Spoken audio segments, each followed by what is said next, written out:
we're at the Patuxent Research Refuge, having a nice ride. And yeah, this wheel is perfect for this.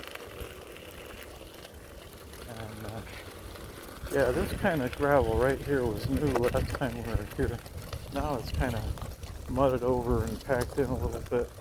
With the V11, that was too much. This wheel can drive it, but it's, you know, it's not the selection. I'm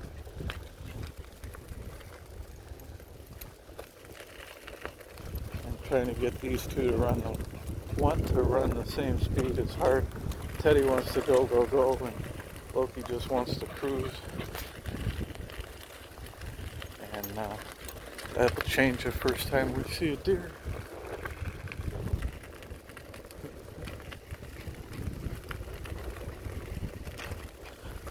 So I've done some setup changes on this S20. First thing was that rear kickstand bumper with the down-hanging weed grabbers had to go. And so first I tried cutting it to go with the rear bumper setup. Back suspension, like I put the slider pucks on there eventually. Turned out the cross bolt from the kickstand was the same size bolt diameter as the main shock bolt. So using some 3/8 inch nuts for spacers, grinding them off so they fit inside the countersink of the suspension swingers, and then using another little piece of pipe thread to mount the slider pucks. It all went together really nice. One thing is there's a lot of cheap screws on this, and they kind of stick, so the only way to get any of the Allen screws out seemed to be the impact driver rather than hand wrench. Oh, and pedal hanger bolts fell out on one side. I left all the tools and chargers and everything at home. I figured if I gotta deal without a hanger or something, I'll deal with it. But I found better bolts to put in there. They're actually for, you know, like one of those switch racks. People use them for audio equipment and road equipment and stuff like that. Some DJs use them to carry around a couple amplifiers and stuff like that. Anyway, the panel mount bolts fit the pedal hangers perfectly. 3 out of 4 of them got replaced in one hanger. The rest I tightened them up.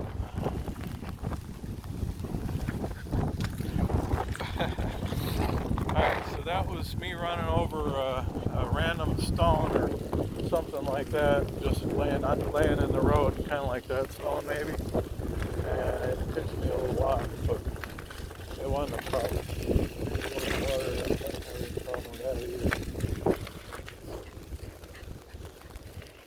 If I do want to see a deer, though, I probably should stop running my mouth so much, huh?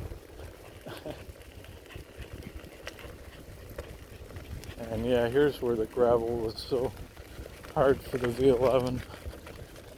It's still kind of challenging if I were to take the worst of it. Using this little mud trail here in the middle is less bouncy craziness.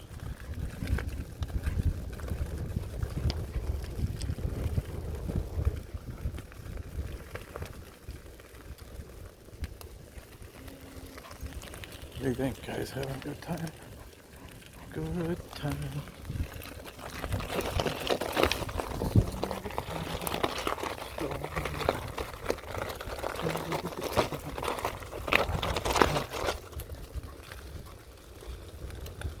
Rock on. Hey kids, rock and roll. Yes, rock and roll.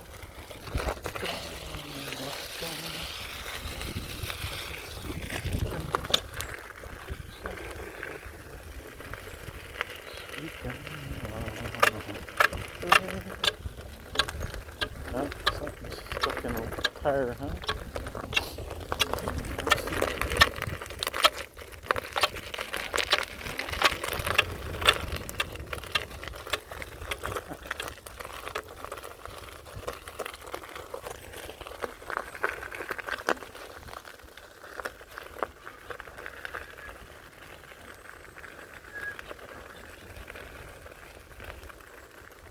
in town we got the forsythias blooming.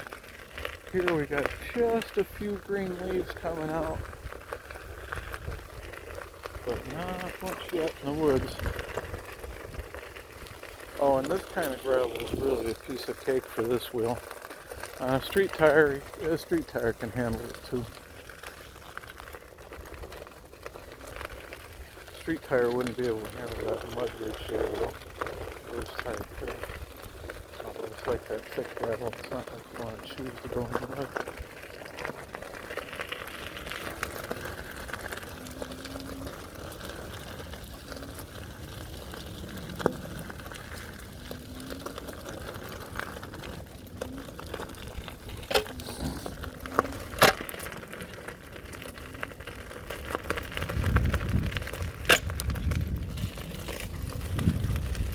So what's left of the fender doesn't seem to be such a good thing. And that little area, I've gone down there before, and kind of wet for it today. In fact, it's very wet for it today.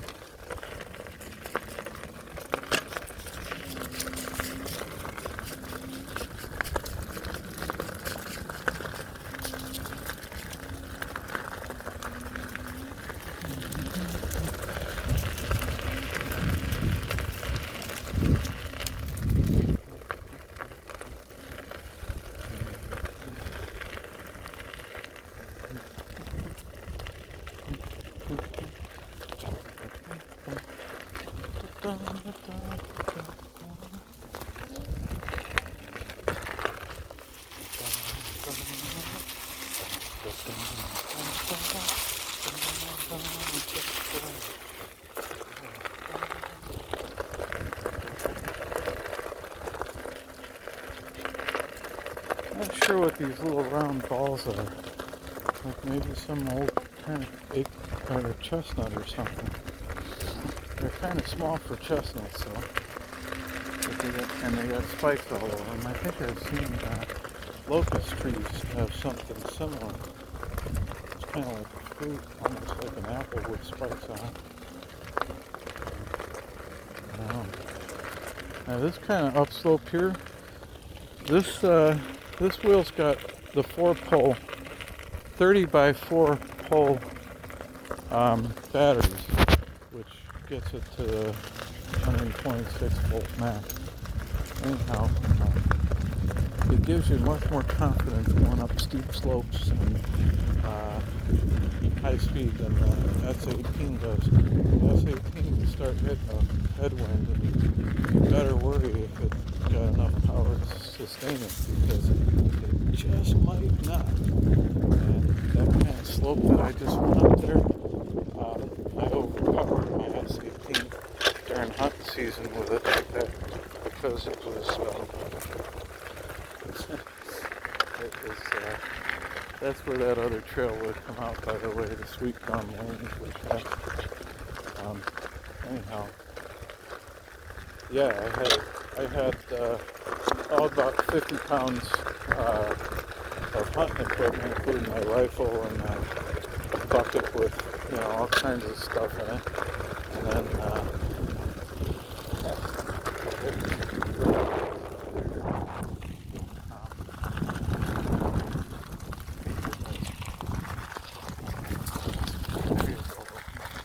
there was a red rock you just rolled over there. Check on this thing out.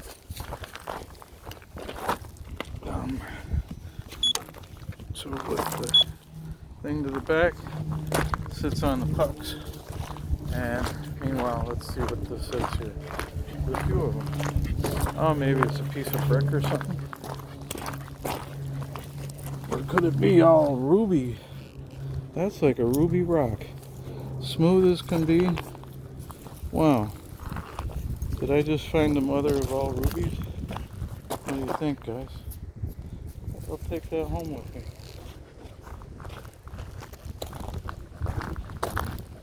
We found a rock. What'd you pick up today? A rock. Alright, so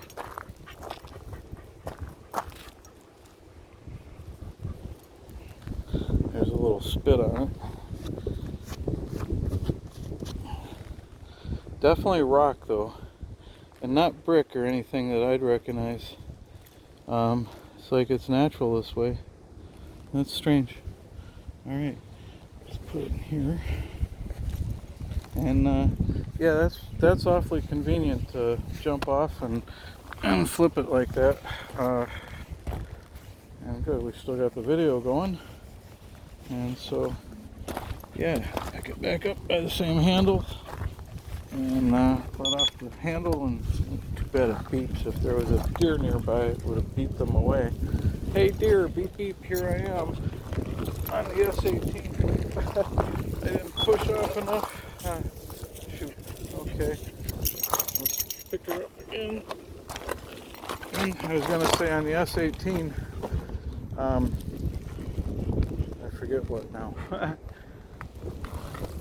Whoa! And that time I screwed up not having the foot plate down. Oops. Oh, shit. There we go. Alright, this time we'll get the foot plates out in advance. Get right back up on here. Do it right this time. Too much.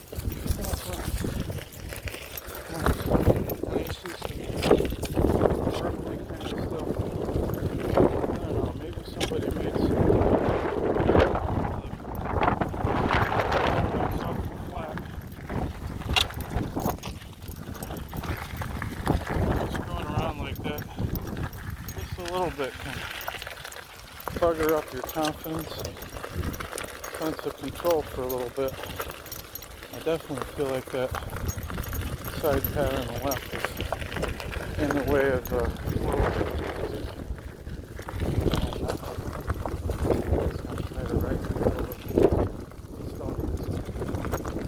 but yeah, we are hitting some more aggressive gravel back here on this road than we had on the side road. So it's a better example of why I gave up on the D11. Last time we were here. Alright, now I got my feet staggered a little bit better. Back to normal.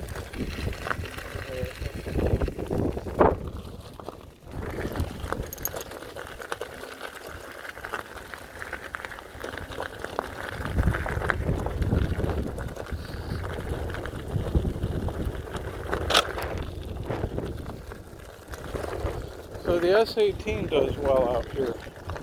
The MSX is capable, but my God, my ankles would be sore by now. I wouldn't be able to ride for a week, maybe even a month. Now let's try some grass instead of all that gravel. Yeah, we gotta watch the mud on the grass. And there's rocks in it.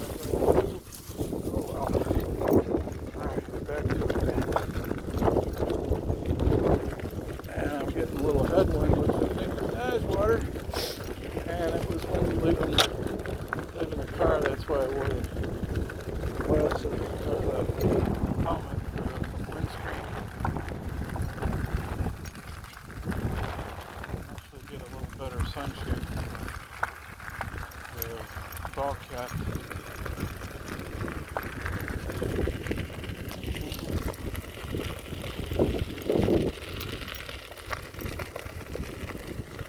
So we're barely going walking speed here. These two are dogging me. 8 kilometers is only like 5 miles an hour.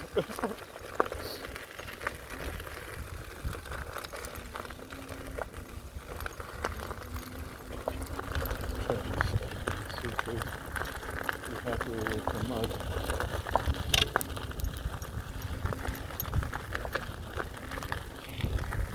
Do enough running there, pads hold up to this better than you would think.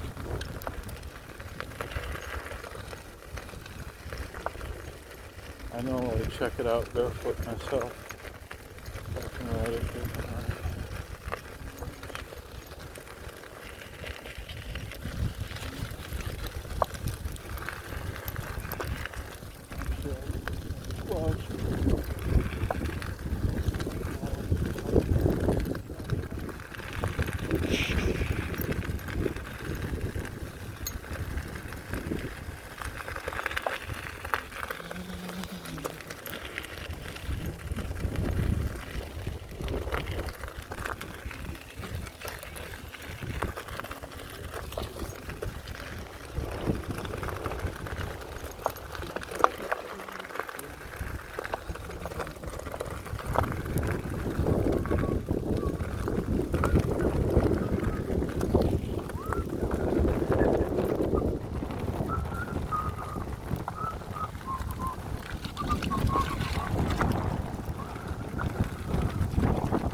I want to speed up a little bit. So 11 is like 7 miles an hour. Speed up a little bit to trotting speed. Now we're back to walking speed.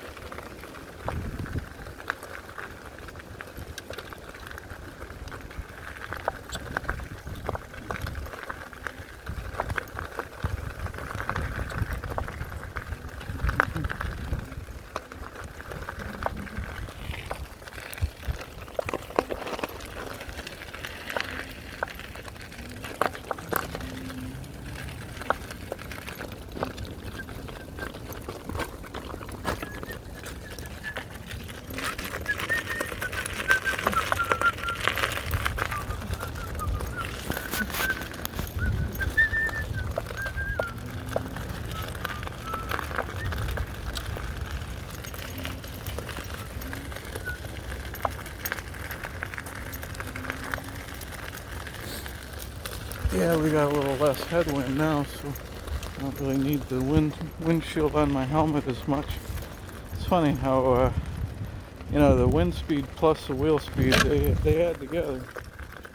And I'm thinking it's these little round balls that are sticking to the tire making those noises sometimes. But it goes to show you that the fender's more of a vulnerability than something good. The only reason it still exists on this wheel is it's an integral part of the wire guide, moving the wire from point A to point B without the wheel getting caught up with the wire. But as it is, it strikes me as one of the biggest risks while riding this kind of range. Basically, one of these stones kicks up between the grooves of the tire into the fender, and there ain't no easy way out. Hey, baby, there ain't no easy way out. So when I run over the round things, I don't know, sometimes they seem to stick. Okay.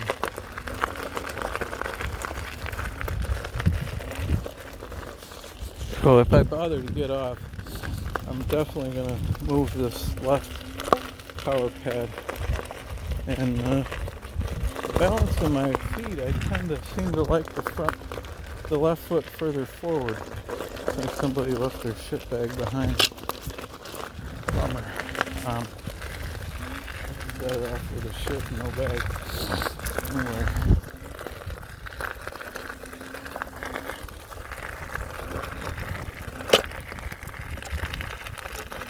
Yeah, I definitely enjoy the foot mobility.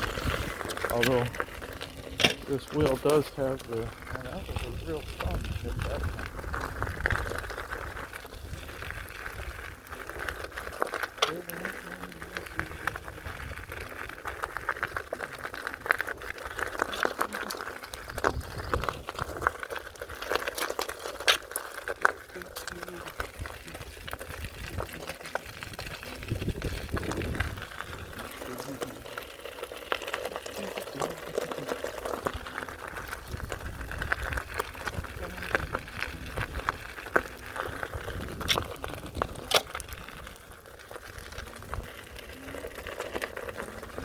This is all mapped out and labeled by areas, and there's all kinds of old wires, like there's been power run back here, but I don't see where it ultimately goes except like all around the place. Maybe it's some kind of measurement device. Make it look like, power station, and it's really just more like a system to